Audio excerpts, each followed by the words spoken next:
Welcome to Know Your Rights. My name is Kevin Jeffrey, joined by former Deputy Chief of the Palm Bay Police Department, Lance Fisher. And Lance, on Know Your Rights this week, we want to take a look at the Fourth Amendment, and that's a very important one. Fourth Amendment that protects citizens against unreasonable search and seizures from the government. So I kind of want to touch on that one today. You know, I talked about the Tamara Hatcher incident on this last time, and so I think that's important that our citizens understand what rights they do have if an officer comes knocking on your door, basically at your house. Again, not an attorney. I always tell you, go get your own legal advice. This is just pretty much Lance Fisher's knowledge from his law enforcement. But so basically, when you're in your own home, that's the most restrictive place. The courts have said time and time again that your house is your sanctuary, and that's where you're afforded the most rights. So it's more difficult. I say it's more difficult, but it takes a lot for an officer to get into your house. Even more so than in your vehicle. Absolutely. Vehicle's mobile, and so the courts have said that there's more leniency. But when it comes to your house, the courts have time and time again have always sided with your rights over the needs of the government, if that makes sense. So there's basically only a few ways that they can get in your house, law enforcement. One is consent, right? You can voluntarily, they'll ask you, hey, you mind if we come in? And you can say, yeah, you can come on into my house. Don't recommend it, but that's one way. Secondly, why would you not recommend it? Because again, remember, when we're doing an investigation, I say we as law enforcement, we probably don't have everything we need.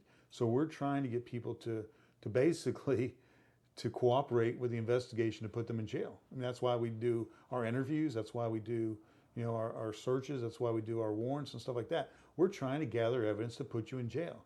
So if you let us into your house, we're like vampires, right? We're going to stay there and until you force us to leave. Because, and remember, once we get in your house, all I got to do is see one reason not to leave. It could be drugs, it could be a weapon, it could be anything. And now I can seize your house now and go get a warrant, even if you tell me to step out of the house. So that's why I'm telling you is best thing is like I've always said is just don't cooperate with law enforcement. It's only gonna cause you more heartache in the end, and they're going to use everything they can against you. That's just how it is. That's reality. Can you recant it once you give the initial permission? Yep, you can absolutely recant it. Okay. But again, like I said, if I've already seen something that would give me probable cause to do a warrant on your house, then I just ask you to step outside with me, and we just wait and go get the warrant. So, which is the second way they can get in. If they get a warrant to come in your house, they can absolutely come in.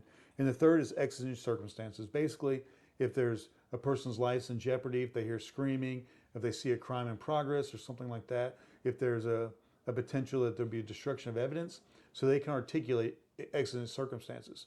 So, but they have to defend that in court, right? Mm-hmm. And so that's why they want to get that consent.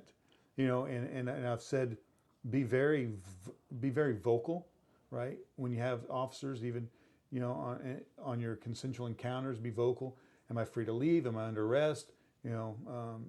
If not, I need a lawyer, that kind of stuff. So the same thing, right? So when you have law enforcement on your door, the first thing is just don't answer the door. Don't answer the door. It's your right not to absolutely answer at all. Don't engage them, right?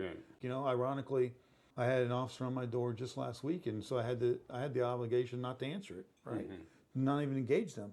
If you do want to talk to them and you want access to your house, ask them, do you have a warrant, right? Mm-hmm. If they don't, they're going to ask for consent.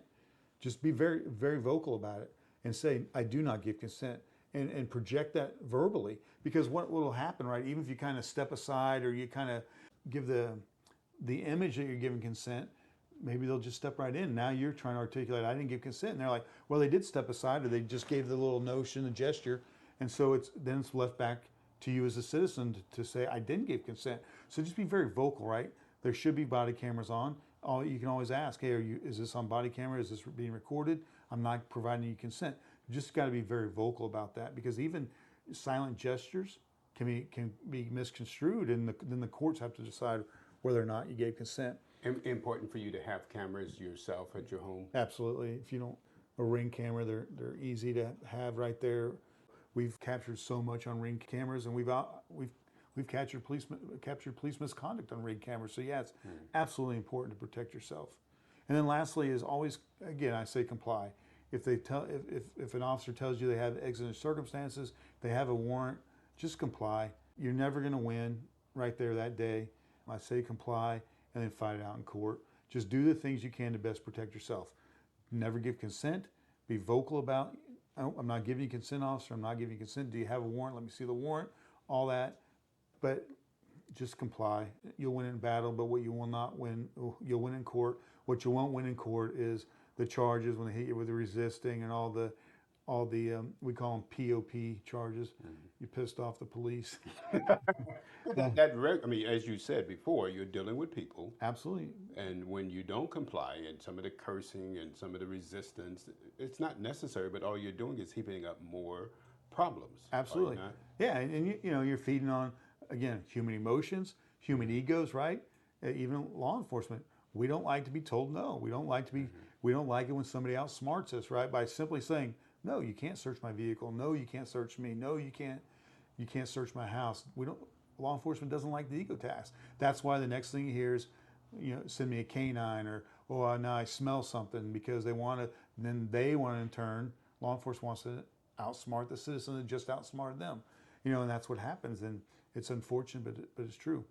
So do you think that a lot of what has happened with the non-compliance has caused a lot of things to escalate that would not normally escalate if the citizen just complied? Oh, absolutely.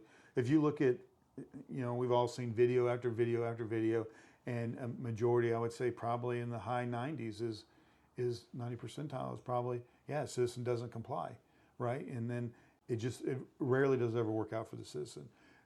The worst case, you're going to end up going to jail. You may fight it on the back end. But, you know, I think what happens is citizens see this police misconduct. They see the lack of accountability.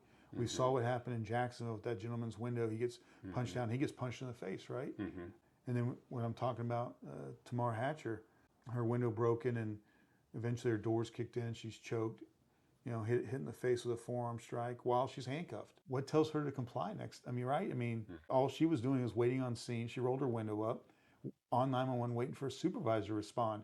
How hard is it for that officer who's already kept her on scene for 20 plus minutes for a flock camera hit on the registered owner, which she was not? Yet she rolls her window up and refuses to get out of the vehicle because she's on the side of the road, she's scared, and she has a supervisor coming.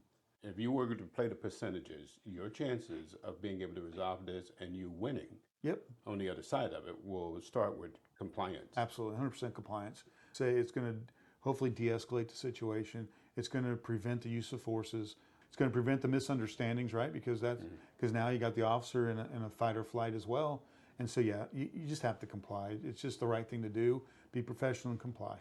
All right, and that's Know Your Rights for this week. Be sure to join us next week. My name is Kevin Jeffrey, your moderator, along with former Deputy Chief of the Palm Bay Police Department. We'll see you next time on Know Your Rights.